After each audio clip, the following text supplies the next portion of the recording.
Hi hello ಎಲ್ಲರಿಗೂ ನಮಸ್ಕಾರ. Welcome to Lakshmi ಮನೆ ಅಡುಗೆ. ಅಕ್ಕಿ ಮತ್ತು ಉದ್ದಿನಬೇಳೆ ಇದ್ರಷ್ಟೇ ದಾಸಿ ಚಲೋ ಅಕ್ಕ ಅಂತ ಅನ್ಕೊಬೇಡ್ರಿ. 1 ಕಪ್ ಜೋಳದ ಹಿಟ್ಟು, ಅರ್ಧ ಕಪ್ ಸಣ್ಣ ರವೆ ಇದ್ರೆ ಸಾಕು. ರುಬ್ಬಿದ ದಾಸಿಕ್ಕಿಂತ ಮಸ್ತ್ ದಾಸಿ ಮಾಡ್ಬೋದು ನೋಡ್ರಿ. ಅಂಗಣ ಪಲ್ಯಕ್ಕೆ ಒಂದು ಆಲೂಗಡ್ಡಿನ ಕುದಿಸ್ಬೇಕು ಅನ್ನೋ ಟೆನ್ಷನ ಮಾಡ್ಕೋಬೇಡ್ರಿ. 1 ಉಳ್ಳಾಗಡ್ಡಿ ಇದ್ರೆ ಸಾಕು, ಪಲ್ಯನೂ ಮಾಡ್ಕೋಬೋದು ನೋಡ್ರಿ. ಹಂಗಾದ್ರೆ ಈಗ ದಾಸಿನ ಹೆಂಗೆ ಮಾಡೋದಂತ ನೋಡ್ಕೊಂಬರೋಣ ಬರ್ರಿ.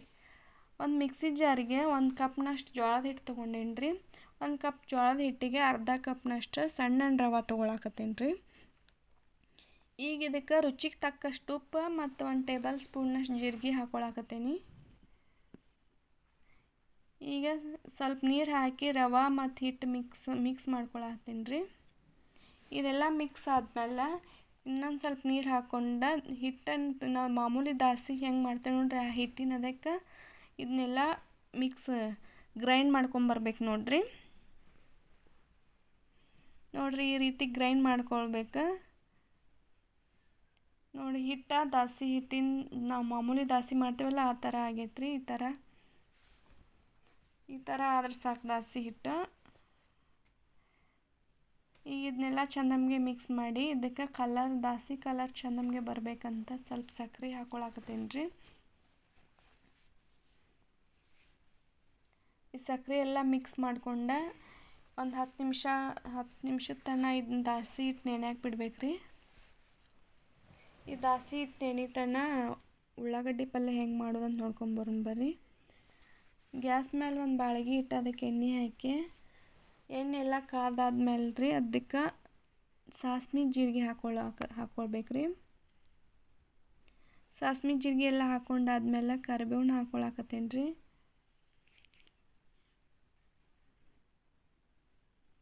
ಕರಿಬೇವೆಲ್ಲ ಚಟಪಟ ಅಂದಮೇಲೆ ಕಟ್ ಮಾಡಿ ಇಟ್ಟುವಂಥ ಉಳ್ಳಾಗಡ್ಡಿನ ಹಾಕ್ಕೊಂಡು ಒಂದು 2 ನಿಮಿಷ ಎಲ್ಲ ಚಂದಮ್ಗೆ ಫ್ರೈ ಮಾಡ್ಕೊಳ್ಬೇಕು ರೀ. ಉಳ್ಳಾಗಡ್ಡಿ ಎಲ್ಲ ಫ್ರೈ ಆದಮೇಲೆ ರುಚಿಗೆ ತಕ್ಕಷ್ಟು ಉಪ್ಪು ಸೇರಿಸ್ಕೊಳ್ಬೇಕು. ಇನ್ನೊಂದು ಸ್ವಲ್ಪ ಫ್ರೈ ಮಾಡ್ಕೊಳಕ್ಬೇಕು ರೀ. ಈಗ ಇದೆಲ್ಲ ಚಂದಮ್ಗೆ ಫ್ರೈ ಆದಮೇಲೆ ಸ್ವಲ್ಪ ಅರ್ಶಿಣ ಪುಡಿ, ಹಂಗೆ ಖಾರದ ಪುಡಿ ಹಾಕ್ಕೊಳಕತ್ತೇನೆ ರೀ.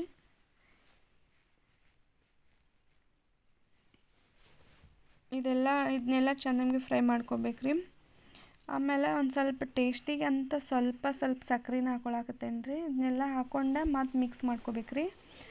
ಈಗ ಪಲ್ಯಕ್ಕೆ 1-2 ಸ್ಪೂನ್ನಷ್ಟು ಸ್ವಲ್ಪ ನೀರು ಹಾಕ್ಕೊಂಡು ಪಲ್ಯ ಕುದಿಯೋಕೆ ಇಡ್ಬೇಕು ರೀ. ಈ ರೆಸಿಪಿನ ಮನ್ಯಾಗ ಒಂದು ಸತಿ ಟ್ರೈ ಮಾಡಿ ನೋಡಿರಿ ಫ್ರೆಂಡ್ಸ್, ಮಸ್ತಾಗಿರ್ತೈತಿ ನೋಡಿರಿ. ಈಗ ಪಲ್ಯನೂ ರೆಡಿ ಆಯ್ತು. ಈಗ ದಾಸಿ ಹೆಂಗೆ ಮಾಡೋದಂತ ನೋಡ್ಕೊಂಬರೋಣ ಬರ್ರಿ. ಸ್ಟವ್ ಮೇಲೆ ಒಂದು ತೆವಿ ಇಟ್ಟು ತೆವಿ ಚಂದಮ್ಗೆ ಕಾದಾದ್ಮೇಲೆ ದಾಸಿನ ಹಾಕೋಬೇಕು ರೀ. ನಾವು ಮಾಮೂಲಿ ದಾಸಿ ಹೆಂಗೆ ಹಾಕೋತೇವೆ ನೋಡಿ ಹಂಗೆ ಹಾಕೋಬೇಕು ರೀ. ಕ್ರಿಸ್ಪಿಯಾಗಿ ಬೇಕಂದ್ರೆ ಕ್ರಿಸ್ಪಿಯಾಗಿನೂ ಮಾಡ್ಕೊಬೋದು. ಈಗ ಎಣ್ಣೆನ ಹಾಕೊಳಕತ್ತೇನೆ ರೀ. ನಿಮಗೆ ಎಣ್ಣೆ ಬೇಡ, ನಾವು ಡಯಟ್ ಮಾಡ್ತೀವಿ ಅನ್ನೋರು ಎಣ್ಣೆನೂ ಹಾಕೊಳ್ಳದೆ ಇರ್ಬೋದು ನೋಡ್ರಿ. ಈಗ ಎಣ್ಣೆ ಎಲ್ಲ ದಾಸಿ ಎಲ್ಲ ಫ್ರೈ ಆಗೈತೆ ರೀ. ಇನ್ನು ಒಂದು ಸೈಡ್ನೂ ಬೇಯಿಸ್ಕೋಬೋದು, ಇಲ್ಲ ಅಂದರೆ 2 ಸೈಡ್ನೂ ಬೇಯಿಸ್ಕೋಬೋದು ರೀ. ನಾನು 2 ಸೈಡ್ ಬೇಯಿಸ್ಕೊಳತ್ತೀನಿ ನೋಡಿರಿ. ದಾಸಿ ಕಲರ್ ಅಂತೂ ಮಸ್ತ್ ಬಂದೈತೆ ರೀ. ನೀವು ಒಂದು ಸತಿ ಮನ್ಯಾಗ ಟ್ರೈ ಮಾಡಿ ನೋಡಿರಿ ಫ್ರೆಂಡ್ಸ್. ನೋಡಿರಿ ಎಷ್ಟು ಚಂದ ಬಂದೈತೆ ರೀ ದಾಸಿ ಕಲರ್. ಈಗ ಇನ್ನೊಂದು ದಾಸಿ ಮಾಡ್ಕೊಳತ್ತೀನಿ.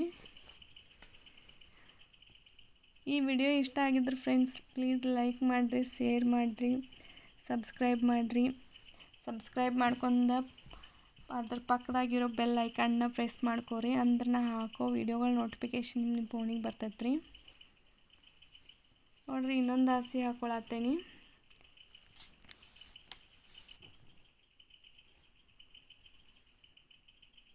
ನೋಡಿರಿ ಇದು ದಾಸಿ ಮಸ್ತ್ ಬಂದೈತೆ ರೀ.